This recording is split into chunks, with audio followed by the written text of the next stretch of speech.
Hello दोस्तों, हम लोग सुनी के बीच में एगो देवी गीत लेके आइल बानी। बहुत सुंदर बा, बहुत अच्छा प्यारा सा दुर्गा जी के गीत। तो इ गीत सुनम जा और अपन प्यार दुलार आशीर्वाद जरूर देम जा।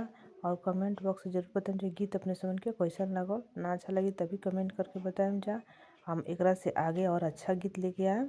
तो चली जा, हम लोग सुनी के एगो दुर्गा जी के गीत सुनावे जाता नहीं, पूरा जरूर सुनम जा। देवी मैया झूले नी झूलनवा हो रामा, निमिया के डाली। देवी मैया झूले नी झूलनवा हो रामा, निमिया के डाली।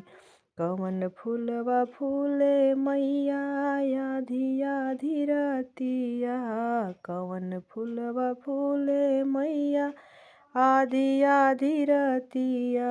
कवन फूलवा फूले भीनु सारावा हो रामा, निमिया के डाली। देवी मैया झूले नी झूलनवा हो रामा, निमिया के डाली।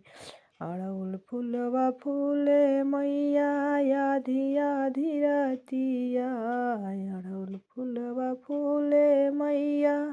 बेली फूलवा फूले मैया आधी आधी रतिया, अड़हुल फूलवा फूले भीनु सारावा हो रामा, निमिया के डाली। देवी मैया झूले नी झूलनवा हो रामा, झूले नी झूलनवा हो रामा, निमिया के डाली। देवी मैया झूले नी झूलनवा हो रामा, निमिया के डाली।